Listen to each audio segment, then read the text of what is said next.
Hi everyone, welcome to my channel teacher connection. आज का video CTET के लिए है। आज की क्लास में हम पढ़ने वाले हैं एनसीईआरटी क्लास 6 चैप्टर 2 सजीव जगत में विविधता। तो आज के चैप्टर में हम सजीवों के बारे में बात करेंगे। तो इस चैप्टर से सीटेट में क्या आता है और क्या पढ़ना है हमको एग्ज़ाम के अकॉर्डिंग, वो सब देखेंगे। बहुत ही इम्पॉर्टेंट चैप्टर है। जो इसका स्टार्टिंग का सेक्शन है वो पूरा ही चैप्टर, और जो लास्ट का चैप्टर है थोड़ा सा, वो कंटेंट के लिए बेस्ट है, जो हमारे क्वेश्चन आंसर वगैरह आते हैं। तो इन्होंने इसमें बायोडाइवर्सिटी और सजीवों के बारे में एक गार्डन में जा कर के बच्चों को ले जा कर के वहाँ पे टीचर वगैरह उनको प्रैक्टिकली दिखाया है, जिससे बच्चे अपने एनवायरनमेंट से कनेक्ट होकर प्रैक्टिकली चीज़ों को देखें और उनको करें। साइंस में यहाँ पर बहुत ज़्यादा बच्चों को करके सीखने पर जोर दिया जाता है। तो ये वहीं स्टार्टिंग का पूरा जो पार्ट है ये पेडागोजी के लिए है। इससे बहुत सारे क्वेश्चंस बनते हैं। तो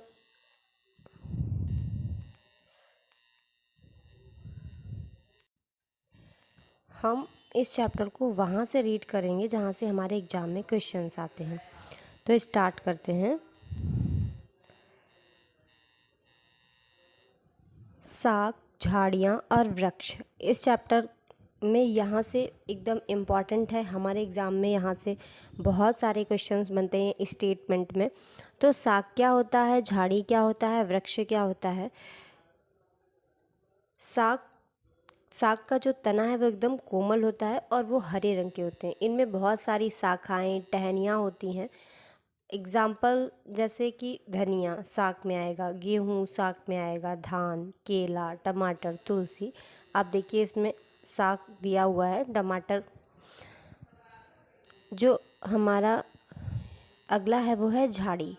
झाड़ी क्या होते हैं, ये साग से थोड़े से बड़े होते हैं। झाड़ी साग से थोड़े से बड़े होते हैं और इनका तना थोड़ा कठोर होता है पर ज़्यादा मोटा नहीं होता है, और इनमें बहुत सारी शाखाएं होती हैं। बहुत सारी शाखाएं होती हैं जो तने के आधार के पास से निकलती हैं। अब इनके कौन कौन से एग्जाम्पल्स होते हैं?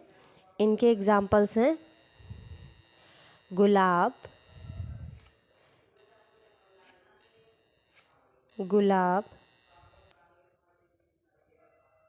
और नींबू। ये सब झाड़ी हैं। नींबू, गुड़हल, ये सब झाड़ी में आएंगे। तो आगे देखते हैं वृक्ष क्या होते हैं। यहाँ पर बताया भी गया है वृक्ष के बारे में कि कुछ ऊंचे पौधे होते हैं, उनके तने मोटे होते हैं, कठोर, भूरे, काष्ठी, लकड़ी जैसे होते हैं। उनकी शाखाएं भूमि से कुछ तने की कुछ ऊंचाई से निकलना आरंभ करती हैं। ऐसे पौधों को वृक्ष कहा जाता है। तो यहाँ पर आम का जो पेड़ है ना, ये वृक्ष में आएगा। ये झाड़ी से थोड़े बड़े होते हैं। ये झाड़ी से थोड़े से बड़े होते हैं और इनकी कई सारी शाखाएं होती हैं। ये गहरे भूरे रंग के होते हैं और तने के ऊपरी भाग में बहुत सारी शाखाएं निकलती हैं। इनके एग्जाम्पल्स में आम है, अमरूद है, जामुन है, और नीम है, कीकर है, पीपल है। ये सारे वृक्ष होते हैं।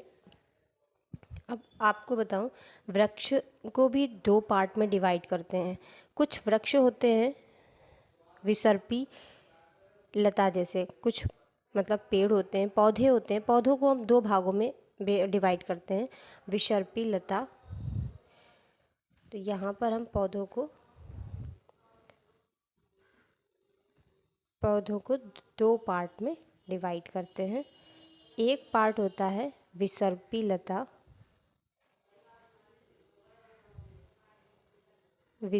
लता, और जो दूसरा होता है आरोही लता। दूसरा होता है आरोही लता। जो विसर्पी लता होता है ना, वो उसका एग्जाम्पल है, ये एकदम ज़मीन पर फैले हुए होते हैं, है ना, एकदम ज़मीन पर फैले हुए होते हैं। तो इनका एग्जाम्पल है विसर्पी का पुदीना। पुदीना आपने देखा होगा ना, एकदम ज़मीन पर ही फैलता रहता है। दूसरा है तरबूज, और तीसरा एग्जाम्पल है खरबूज, और हमारा फोर्थ एग्जाम्पल है खीरा। तो ये सारे पौधे आपने अपने आसपास देखे होंगे, किस तरह से विसर्पी लता इनको बोलते हैं। और दूसरा जो हमारा होता है आरोही लता होता है, ये किसी जैसे कि हमारे घर में किसी भी ढांचे की सहायता से ऊपर चढ़ते हैं, मतलब किसी स्टिक की सहायता से ये ऊपर को चढ़ते हैं, किसी तार वगैरह की सहायता से या दीवार के सहारे ये ऊपर चढ़ते हैं। इसका जो एग्जाम्पल होता है वो होता है मनी प्लांट। मनी प्लांट आप सबके घरों में होगा। तो हम सब लोग क्या कहते हैं ना कि मनी प्लांट में एक प्लास्टिक वगैरह कुछ बांध देते हैं, या उसको अपनी उस पर विंडोज़ वगैरह के सहारे उसको ऊपर को चढ़ा कर देते हैं, तो वो ऊपर चढ़ता चला जाता है। इसी को आरोही लता बोलते हैं। मटर का जो प्लांट होता है वो भी इसी तरह से आरोही लता में आता है। तो ऐसे बहुत सारे एग्जाम्पल्स होते हैं। अब हम आगे देखते हैं। कुछ पौधों के तने वृक्षों की तरह ऊंचे नहीं होते। प्रायः इस प्रकार के पौधे के अनेक भूरे रंग के काष्ठी लकड़ी जैसे तने होते हैं, जो भूमि के निकट शाखा के रूप में निकलते हैं। ये तने कठोर होते हैं, लेकिन वृक्ष के तने जितने मोटे नहीं होते हैं। ऐसे पौधे को झाड़ी कहा जाता है। अभी मैंने आपको समझाया झाड़ी क्या है और झाड़ी के एग्जाम्पल्स क्या हैं, गुलाब, नींबू, गुड़हल। तो उसके बाद कुछ पौधे आकार में छोटे होते हैं, उनके तने कोमल हरे होते हैं, इन्हें साग कहते हैं। ये भी मैंने आपको बताया कि टमाटर, केला, गेहूँ, धान, धनिया, ये तुलसी का पौधा, ये सब साग हैं।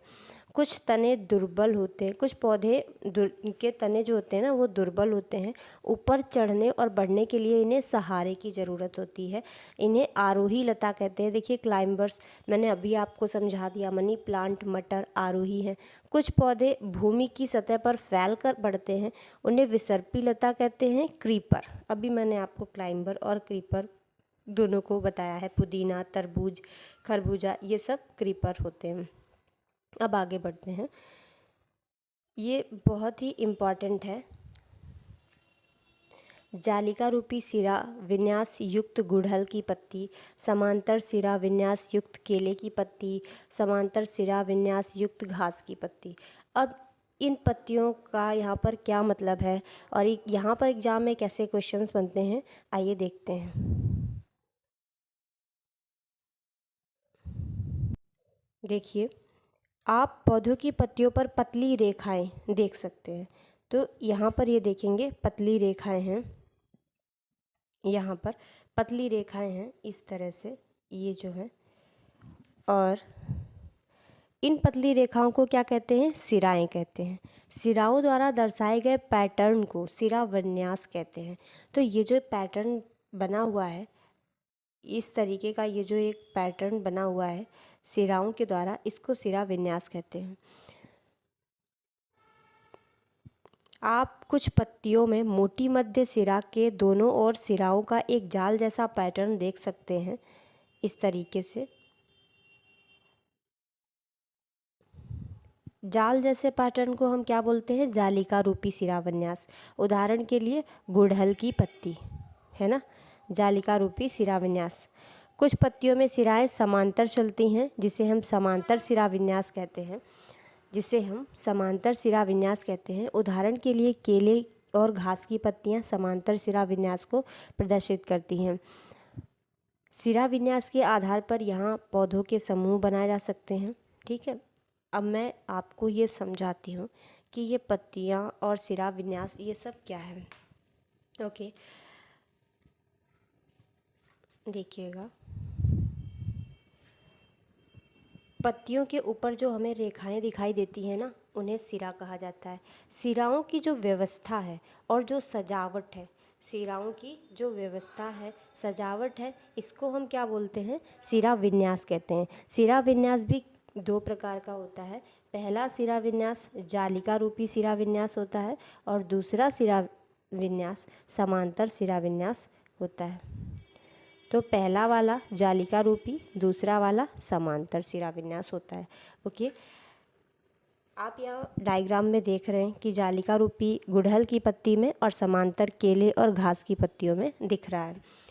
जालिका सिरा विन्यास में सिराएं कैसी होती हैं? एक जाल की तरह होती हैं। समांतर सिरा विन्यास में सिराएं कैसी होती हैं? एक दूसरे के समांतर होती हैं। ठीक है, आगे बढ़ते हैं।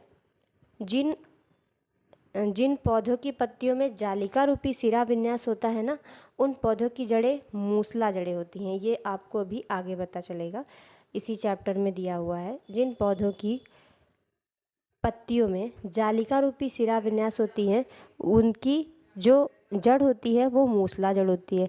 लेकिन जिन पौधों की पत्तियों में समांतर सिरा विन्यास होगा, उनकी जड़ें कैसी होंगी? उनकी जड़ें कैसी होंगी जिनमें समांतर सिरा विन्यास होगा? इनकी जड़ों को बोलते हैं झकड़ा जड़ें। ये इनकी जड़ें होती हैं झकड़ा जड़ें। ओके,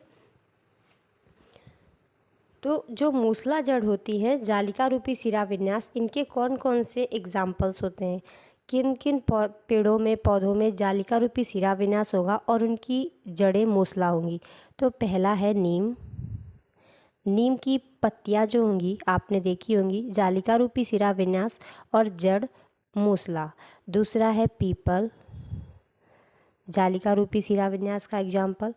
तीसरा है गुलाब, जालिका रूपी सिरा विन्यास का उदाहरण। और मूली। ओके, अब हम देखते हैं झकड़ा जड़ों के क्या उदाहरण हैं जिनका समांतर सिरा विन्यास है। समांतर सिरा विन्यास वाली जो पौधे हैं, इनकी जड़ें झकड़ा होती हैं। इनका एग्जाम्पल है केला। सेकेंड एग्जाम्पल है गेहूँ। थर्ड एग्जाम्पल है मक्का और घास। ये जितने भी हैं, इनके मक्का, घास, इनमें समांतर सिरा विन्यास होता है और इनकी जड़ें झकड़ा होती हैं। झकड़ा जड़ें इस तरीके से होती हैं, एकदम पतली पतली बहुत सारी। और मूसला जड़ आपने देखी होगी, एक मोटी जड़, जैसे कि मूली है, मूसला जड़ है। ओके, अब हम आगे देखते हैं। ये देखिए, सरसों के पौधे में मूसला जड़ है। सरसों के पौधे में मूसला जड़ है और सामान्य घास के पौधे में झकड़ा रेशेदार जड़ तंत्र है। यही मैं आपको बता रही थी कि घास में इस तरह की जड़ें हैं, रेशेदार या झकड़ा जड़ें, और सरसों के पौधे में मूसला जड़ है। ओके, सरसों के पौधे की जड़ों को ध्यानपूर्वक अवलोकन करें। इस पौधे की जड़ में एक मुख्य जड़ होती है, उसको हम मूसला जड़ बोलते हैं, जिससे छोटी छोटी पार्श्व जड़ निकलती हैं। ऐसी जड़ों को मूसला जड़ कहते हैं। मूसला जड़ वाले अन्य पौधे का उदाहरण है गुड़हल। जिस पौधे एक सामान्य घास का पौधा है, उस पौधे की जड़ें समान माप की पतली जड़ों के गुच्छों के रूप में दिखाई देती हैं और तने के आधार से निकलती हैं। दोनों ही जड़ों को आप ध्यान से देखिए, ये तने के आधार से निकली हुई हैं। ये तने के आधार से निकली हुई बहुत सारी जड़ें, इनको झकड़ा रेशेदार कहते हैं। इनकी जो पत्तियों में संरचना होती है वो समांतर, और ये जो है यहाँ पर देखिए, पहले एक मूल जड़ है और उससे छोटी छोटी निकली है, ये मूसला जड़ है। और इनकी पत्तियों में जो संरचना है वो जालिका रूपी संरचना है। इनकी पत्तियों में जालिका रूपी संरचना है। चने का पौधा कैसा है? मूसला जड़। चने का पौधा मूसला जड़ और पत्तियों में जालिका रूपी सिरा विन्यास का एक अच्छा उदाहरण है। गेहूं का पौधा झकड़ा जड़ और पत्तियों में समांतर सिरा विन्यास है। मैंने ये सारे एग्जाम्पल्स आपको बताए हैं। अब एक नया टॉपिक है यहाँ पर, बीज से रिलेटेड। द्विबीजपत्री चना और एक बीजपत्री मक्का। द्विबीजपत्री, एक बीजपत्री मक्का और द्विबीजपत्री चना। अब ये दो बीजपत्री और एक बीजपत्री, ये क्या होता है इसको हम देखेंगे। चने के बीज अपने बीज आवरण के अंदर दो भागों में विभक्त होते हैं। आप इसको देखिए, दो भागों में विभक्त है। प्रत्येक भाग को बीजपत्र या कॉटिलीडन कहा जाता है। जिन पौधों के बीजों में दो बीजपत्र होते हैं उन्हें द्विबीजपत्री डाइकोटिलीडन्स या डाइकॉट कहा जाता है। मक्का के बीज में एक पतला बीजपत्र होता है। मक्का के बीज में देखेंगे आप, एक पतला बीजपत्र है, ये वाला, ठीक है। और ऐसे बीज वाले पौधों को एक बीजपत्री मोनोकोटिलीडन्स या मोनोकॉट कहा जाता है। आप पौधे में पत्ती के सिरा विन्यास, जड़ों के प्रकार और बीजों के बीज पत्रों की संख्या में परस्पर क्या संबंध देखते हैं। द्विबीजपत्री पौधों में जालिका रूपी सिरा विन्यास और मूसला जड़ तंत्र होता है, जबकि एक बीजपत्री पौधों में समांतर सिरा विन्यास और झकड़ा जड़ तंत्र होता है। कैसा जड़ तंत्र होता है? झकड़ा। तो यहाँ पर इन्होंने एक बीजपत्री और दो बीजपत्री को झकड़ा जड़ों और मूसला जड़ और जालिका और समांतर सिरा विन्यास के साथ एक साथ जोड़कर डिफाइन किया है। अब आप देखेंगे कि सिरा विन्यास के आधार पर हम क्या कर सकते हैं। सिरा विन्यास के आधार पर हम पौधों के बीजों के विषय में यह पता लगा सकते हैं कि बीज दो भागों में टूट जाएगा या नहीं, ये भी जान सकते हैं। यदि बीज द्विबीजपत्री है या एक बीजपत्री है, अगर सिरा विन्यास जालिका रूपी है तो पौधा द्विबीजपत्री होगा। और जैसे चना, मूली, गाजर, भिंडी, नींबू। अब देखिए, मैंने आपको बोला कि अगर दो भागों में एक बीज दो भागों में टूट जाता है, जैसे ये चना का बीज है, द्विबीजपत्री है, ठीक है। जालिका रूपी सिरा विन्यास जिसमें होगा वो द्विबीजपत्री होगा, जिसमें चने का बीज दो भागों में टूट जाता है। चने का बीज दो भागों में टूट जाता है, दो भागों में टूट जाता है, तो इसमें इसकी पत्तियों में जालिका रूपी सिरा विन्यास होगा, जालिका रूपी सिरा विन्यास। और इसके उदाहरण और भी हैं। मूली, मतलब जालिका रूपी सिरा विन्यास जिसमें होगा उसकी जड़ें मूसला होंगी। गाजर, भिंडी, ये सब इसके एग्जाम्पल हैं। और सिरा विन्यास समांतर है तो सिरा विन्यास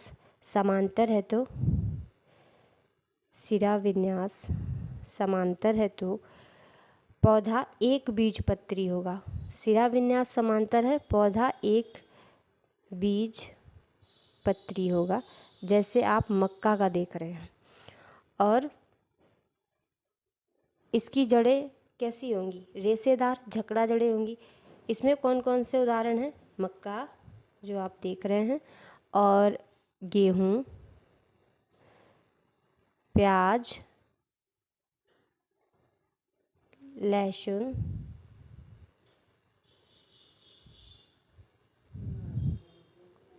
ओके, ये सब इसके उदाहरण होते हैं। तो अब आगे देखते हैं। आई होप आपको एक बीजपत्री, दो बीजपत्री, जकड़ा जड़ें, रेशेदार जड़ें और मूसला जड़ें ये सब समझ में आ गया होगा। तो ये जीव जंतुओं के आवास पे चर्चा हुई है, उनके अनुकूलन के बारे में चर्चा हुई है। कुछ अब जंतुओं के बारे में ये इस चैप्टर में दिया गया है। आगे देखते हैं जंतुओं के बारे में इन्होंने क्या बताया है।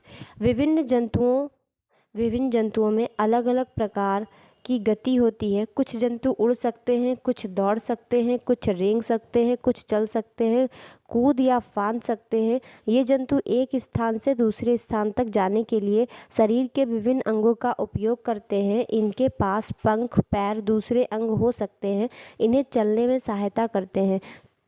और गति के प्रकार और गति के लिए प्रयुक्त शरीर के अंगों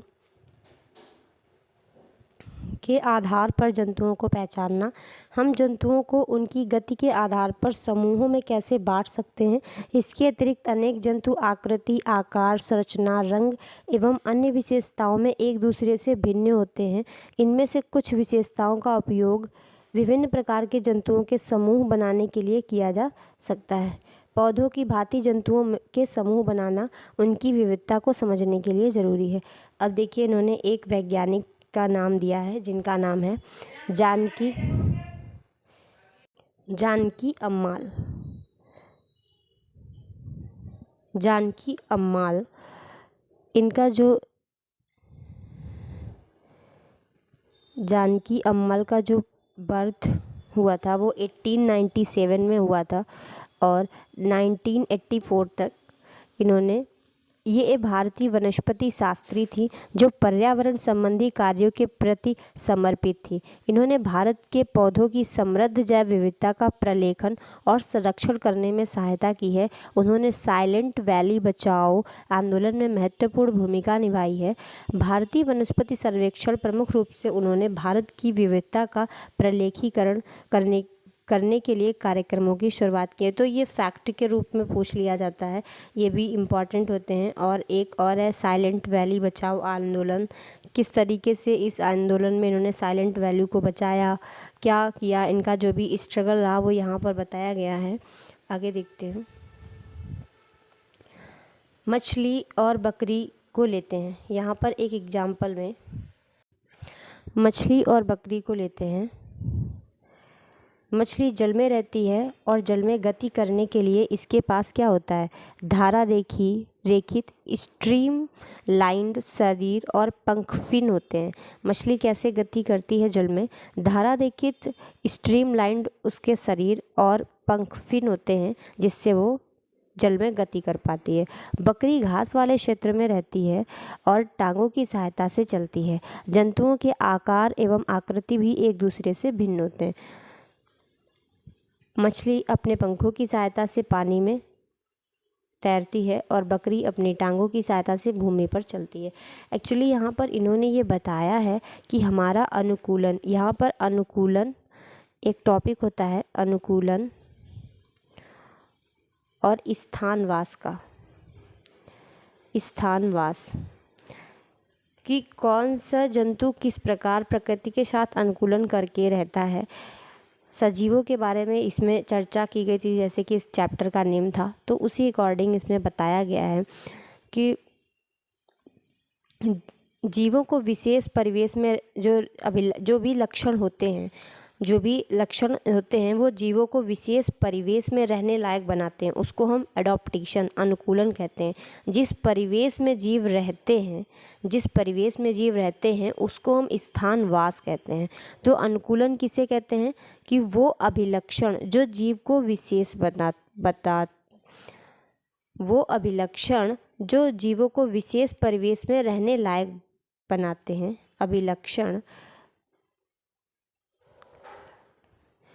वो अभिलक्षण जो जीवों को विशेष परिवेश में रहने लायक बनाते हैं क्या कहलाते हैं, अनुकूलन। और जिस परिवेश में जीव रहता है उसको हम स्थानवास कहते हैं। क्या कहते हैं, स्थानवास। ये उसी से है। स्थानवास जीवों को भोजन, जल, वायु, आश्रय, अन्य आवश्यकताओं की पूर्ति करता है। तो स्थानवास भी कई प्रकार के होते हैं। कौन कौन से प्रकार के स्थानवास होते हैं यहीं पर मैं आपको बता देती हूँ। कुछ स्थानवास होते हैं स्थली, जैसे आपने यहाँ पर देखा बकरी, और कुछ स्थानवास होते हैं जलीय, जो आपने देखा मछली जल में रहती है। ऐसे बहुत सारे जीव रहते हैं। तो स्थली में क्या क्या आ जाता है, मरुस्थल, कुछ जीव मरुस्थलीय होते हैं, और कुछ जीव ध्रुवीय होते हैं, ये भी स्थल का ही पार्ट है, और कुछ जीव पर्वतीय होते हैं, और कुछ जीव जंगली होते हैं। ये सब हमारे स्थल में आते हैं। और जो जलीय होते हैं वो समुद्री या फिर तालाब, झील, ये जलीय है। ओके, अब आगे बढ़ते हैं। मरुस्थल में मोटे और मांसल तने युक्त नांगफनी के पौधे होते हैं। एक प्रकार के क्षेत्र में पाए जाने वाले पौधे एवं जंतु अन्य प्रकार के क्षेत्रों में पाए जाने वाले पौधे और जंतुओं से भिन्न होते हैं। राजस्थान के मरुस्थलों में मोटे और मांसल तने वाले नागफनी और पौधों को देखा था। माया बताती है उसने हिमाचल प्रदेश में हिमालयी क्षेत्र में देवदार और वृक्षों को देखा। साथ ही उसने यह भी बताया कि ये वृक्ष शंक्वाकार होते हैं, इनकी शाखाएं लचीली झुकी हुई होती हैं। मरुस्थलीय क्षेत्रों में बहुत कम जल उपलब्ध रहता है। शुष्क मरुस्थल दिन में अत्यधिक गर्म और रात्रि में अत्यधिक ठंडे होते हैं, इसलिए आपको इन क्षेत्रों में ऐसे पौधे और जंतु मिलेंगे जो दिन के समय अत्यधिक गर्मी और रात्रि के समय अत्यधिक ठंड वाली परिस्थितियों में रह सकते हैं। मरुस्थल में पाए जाने वाले पौधों के मांसल तने जल को संग्रहित कर सकते हैं और उन स्थानों को गर्म परिस्थितियों को सहन करने में पौधों की सहायता करते हैं। आगे बढ़ते हैं। बहुत ठंडे और पर्वतीय क्षेत्रों में प्रायः हिमपात होता है। तो आपने देखा होगा कि बर्फ गिरती है ठंडे पर्वतीय क्षेत्रों में। ऐसी परिस्थितियों में जीवित रहने के लिए कुछ वृक्षों की बनावट ऐसी होती है कि उनके ऊपर बर्फ टिकती ही नहीं है। जैसे अभी आपने देवदार के वृक्ष शंक्वाकार देखे जिन पर आसानी से बर्फ फिसल जाती है। देवदार के वृक्षों की शंक्वाकार आकृति और नीचे झुकी हुई शाखाएं उन्हें आसानी से ऐसा करने में सक्षम बनाती हैं। राजस्थान के गर्म मरुस्थल और लद्दाख के ठंडे मरुस्थल के ऊंट राजस्थान के गर्म मरुस्थल के ऊंट और लद्दाख के ठंडे मरुस्थल के ऊंट, इन दोनों जंतुओं में कुछ अंतर है। देखते हैं इनका चित्र। ये देखिए, जो राजस्थान वाला ऊंट है वो इस तरह का है और जो लद्दाख के ठंडे मरुस्थल वाला ऊंट है वो इस तरीके का है। तो फोटो में ही आप इनमें डिफरेंस देख सकते हैं। आइए पढ़ते हैं इनमें क्या डिफरेंस है। गर्म मरुस्थल के जो ऊँटों के पैर होते हैं ना वो लंबे होते हैं, आपने अभी देखा, जिनमें चौड़े खुर होते हैं। गर्म मरुस्थल के ऊँटों के पैर लंबे और चौड़े खुर होते हैं। ऊँट के लंबे पैर और चौड़े खुर ऊँटों को रेतीले मरुस्थल में रेत में बिना धंसे चलने में सहायता करते हैं। दूसरी ओर ठंडे मरुस्थल के ऊँटों की ऊंचाई और गर्म मरुस्थल के ऊँटों की तुलना में छोटे होते हैं। ये छोटे होने पर इन्हें ठंडे पहाड़ी मरुस्थलों में आसानी से चलने में सक्षम बनाती हैं। मरुस्थलीय परिस्थितियों में भोजन सहजता से उपलब्ध नहीं होता। ऊँट अपने कुबड़ में भोजन को संचित करता है और उससे जीवित रहने में सहायक होता है। ठंडे मरुस्थल के ऊँटों में 2 कुबड़ होते हैं। आप अभी आपको दिखाते हैं। ये देखिए, ठंडे मरुस्थल के ऊँटों में 2 कुबड़ है और गर्म मरुस्थल के ऊँटों में 1 कुबड़ है। दोनों कुबड़ सर्दियों के अंत के दिनों में छोटे हो जाते हैं क्योंकि ठंडे मरुस्थल में अधिक भोजन उपलब्ध नहीं होता है। उस समय इन्हें कुबड़ों में संचित भोजन का उपयोग करना पड़ता है। उनके सिर से लेकर गर्दन के निचले भाग तक लंबे बाल होते हैं जो लद्दाख के बर्फीले मौसम में उनको जीवित रहने में सहायक होते हैं। मरुस्थल में ऊँटों को जीवित रहने में कौन सी अन्य विशेषताएं सहायक हो सकती है? इस तरह के क्वेश्चन पूछते हुए बच्चों को साइंस इंटरेस्टिंग लगे। राजस्थान की रहने वाली काशी ने ऊँट कम मात्रा में मूत्र विसर्जन करते हैं। उनका गोबर सूखा होता है, उन्हें पसीना भी नहीं आता। चूँकि ऊँट अपने शरीर में बहुत अधिक पानी का त्याग नहीं करते हैं, इसलिए बिना जल पिए हुए कई दिनों तक रह सकते हैं। ये राजस्थान के ऊँट की विशेषता थी। अब आगे देखते हैं।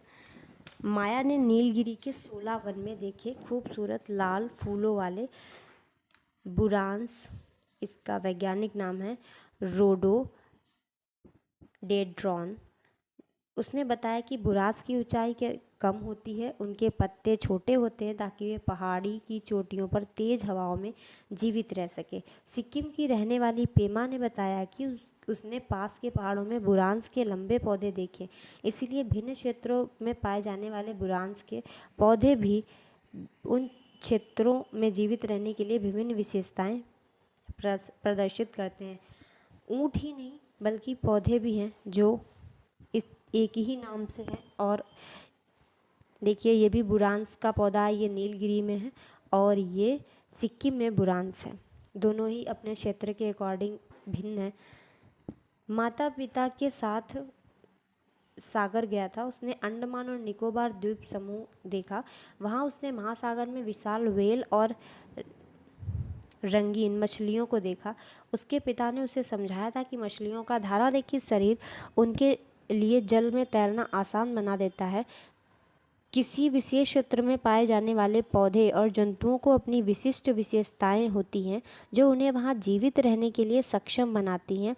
ये विशिष्ट विशेषताएं जो पौधे और जंतुओं को किसी विशेष क्षेत्र में जीवित रहने में सक्षम बनाती हैं उन्हें क्या बोलते हैं? एडॉप्टेशन कहते हैं, अनुकूलन कहते हैं। यही हमने आपको अभी पहले ही बताया था कि जो विशेष क्षेत्र में उनकी विशिष्ट विशेषताएं होती हैं पौधे एवं जंतुओं को जीवित रखने में, वही उनका अनुकूलन होता है। देवदार के पेड़ का आकार, बुरांश की ऊंचाई ऐसे अनुकूलन है जो उन्हें पर्वतीय क्षेत्रों में जीवित रहने में सक्षम बनाते हैं। वह स्थान जहाँ पौधे और जंतु रहते हैं उनको आवास कहते हैं। उदाहरण के लिए कछुआ, समुद्री कछुओं का आवास समुद्र और महासागर है। ऊंट का आवास गर्म या ठंडा मरुस्थल, भूरांश का आवास पर्वतीय क्षेत्र और पौधे एवं जीव जंतुओं का आवास उन्हें जीवित रहने के लिए भोजन, जल, वायु और आश्रय अन्य आवश्यकताएं प्रदान करता है। कई प्रकार के पौधे और जंतु एक ही आवास में रह सकते हैं। आवास किसी भी क्षेत्र की जैव विविधता को निर्मित करने में महत्वपूर्ण भूमिका निभाता है। अब एक और वैज्ञानिक हैं, इनको तो बहुत सारे एग्जामों में इनसे रिलेटेड क्वेश्चन आया है। आप सबने इनको पढ़ा होगा, किसी ना किसी एग्जाम में इनका क्वेश्चन ज़रूर आता है। इनका नाम है सलीम अली, जिनको बर्डमैन भी बोला जाता है। पक्षियों में विविधता का अवलोकन करने के लिए पूरे भारत की इन्होंने यात्रा की और उसकी एक लिस्ट तैयार की। उनके यात्रा मार्गों और आवासों में को भी प्रलेखित किया। उन्होंने पक्षियों की अत्यधिक विविधता वाले क्षेत्रों को अंकित किया, उन क्षेत्रों के संरक्षण का उपाय भी किया। केवलादेव राष्ट्रीय उद्यान भरतपुर राजस्थान और रंगनाथिट्टू पक्षी अभयारण्य मंड्या कर्नाटक ऐसे संरक्षित क्षेत्रों के उदाहरण हैं। उन्होंने भारतीय उपमहाद्वीप के पक्षियों पर 10 खंड की एक ऐतिहासिक पुस्तक श्रृंखला लिखी है। उन्हें भारत का पक्षी पुरुष, बर्डमैन ऑफ इंडिया कहा जाता है। अभी मैंने आपको बताया के रूप में जाना जाता है। उनके योगदान के लिए इन्हें 1976 में पद्म विभूषण से भी सम्मानित किया गया है। बहुत इम्पॉर्टेंट है। अब आगे देखते हैं। थल पर रहने वाले पौधे और जंतुओं के आवास को थली आवास कहते हैं। देखिए, मैंने आपको पहले ही ये आवास वगैरह सब कुछ समझा दिया। वन, घास के मैदान, मरुस्थल, पर्वतीय क्षेत्र, थली आवास के कुछ उदाहरण हैं। मैंने अभी आपको बताया था कि आवास भी 2 प्रकार के होते हैं, एक स्थली और एक जली। जली आवास, जल में रहने वाले पौधे जंतु का जलीय आवास, तालाब, झील, नदियाँ, महासागर, मेढक जैसे कुछ जंतु जल के साथ साथ थल पर भी रह सकते हैं। इन्हें उभयचर बोलते हैं। पौधे और जंतुओं के आवास की क्षति से वे अपने घर, भोजन और अन्य संसाधनों से वंचित हो जाते हैं। इससे जैव विविधता की हानि होती है। तो जैव विविधता की हानि कैसे होती है? जब इन्हें आवास की क्षति होती है तब जैव विविधता की हानि होती है। भारत में बंगाल बाघ, चीता और गोंडा वर्ण ग्रेट इंडियन बस्टर्ड की संख्या मानवीय गतिविधियों द्वारा उनके आवासीय क्षति के कारण घट गई। तो ये इस तरीके का बाघ परियोजना, प्रोजेक्ट टाइगर के बारे में बताया गया है। और चीता पुनर्वास योजना, इनको बायोडाइवर्सिटी के मतलब जैव विविधता को संरक्षित करने के लिए ये परियोजनाएं लाई गई। और ये बंगाल का बाघ, चीता, ग्रेट इंडियन बस्टर्ड, इनके आवासों को संरक्षित किया गया। एक पवित्र उपवन सेक्रेड ग्रोव्स है, परंपरागत रूप से संरक्षित वन है। ये कहाँ पर है? पश्चिमी घाटी का एक पवित्र उपवन है। इसको भी कई समुदायों द्वारा क्षति पहुँचाई गई, इसको भी बचाया गया। ये औषधीय पौधों समेत विविध प्रकार के अन्य पौधे और जंतुओं का घर है। इनका संरक्षण स्थानीय समुदाय द्वारा किया जाता है। तो इस तरीके से ये चैप्टर में अब लास्ट में इसका जो सारांश रह गया है वो बहुत इम्पॉर्टेंट है। इससे आपको पूरे चैप्टर का रिवीजन हो जाएगा। हम विविध प्रकार के पौधे और जीव जंतुओं से घिरे हुए हैं। पौधों और जंतुओं की ऐसी विविधता क्या कहलाती है? जैव विविधता कहलाती है। पौधे और जंतुओं के समूह उनके बीच समानता भिन्नता के आधार पर बनाए जा सकते हैं। पौधों में जड़, तना, फूल, पत्तियां इत्यादि से संबंधित विशेषताओं के आधार पर समानताएं और विभिन्नताएं होती हैं। पौधे और जंतुओं को उनकी सामान्य विशेषताओं के आधार पर समूहों में व्यवस्थित कर सकते हैं। आपने पहले देखा ही होगा जालिका, समानता, शिराविन्यास वगैरह इस तरीके से। पौधों की ऊंचाई, उनके तने, प्रकार, शाखाओं के पैटर्न, शाख, झाड़ी और वृक्ष के रूप में समूह बनाए जा सकते हैं। पौधों में उनके बीज में बीज पत्रों की संख्या के आधार पर आपने अभी ये भी देखा, द्विबीजपत्री, एक बीजपत्री पौधों के रूप में समूह बनाए जा सकते हैं। तो इस तरीके से आपने पूरा चैप्टर अच्छे से आपको समझ में आया होगा। एक बीजपत्री पौधे सामान्यतः अपनी पत्तियों में कैसा शिरा विन्यास प्रदर्शित करते हैं? समांतर, और उनमें जड़ें झकड़ा जड़ होती हैं। और द्विबीजपत्री पौधों की पत्तियों में मुख्यतः जालिका रूपी शिरा विन्यास और उनमें जड़ें मूसला जड़ें होती हैं। विभिन्न जंतुओं में अलग अलग प्रकार की गति पाई जाती है। गति के प्रकार के आधार पर उनके समूह बनाए जा सकते हैं। विभिन्न क्षेत्रों की जैव विविधता भिन्न पर्यावरणीय परिस्थितियों के कारण एक दूसरे से भिन्न होती है। पौधों और जंतुओं को विशेष स्थान पर जीवित रहने के लिए सक्षम बनाने वाली विशिष्ट विशेषताओं को अनुकूलन कहा जाता है। वह स्थान जहाँ पर पौधे और जंतु उनकी आवास है, उन पौधे और जंतु रहते हैं ना, उनका आवास कहते हैं। आवास के आधार पर जंतुओं और पौधों के जलीय और थली, ये भी आपने देखा, रूप में समूह बनाए जा सकते हैं। आवास को क्षति पहुंचने से क्या होगा? जैव विविधता को हानि होगी, क्योंकि पौधे और जंतु अपने निवास, भोजन, अन्य संसाधनों से वंचित हो जाते हैं। हमें अपने ग्रह को जीवन से परिपूर्ण बनाए रखने के लिए जैव विविधता की रक्षा करनी चाहिए, ताकि पौधे, जंतु बचे रह सकें और फलते फूलते रहें। तो ये चैप्टर जो है, आई होप आपको बहुत अच्छे से समझ में आया होगा। चैप्टर पूरा कंप्लीट होता है तो आपने अच्छे से समझा होगा। अगर आपको वीडियो अच्छी लगी है तो लाइक करें, शेयर करें एंड सब्सक्राइब करें। Thanks for watching this video.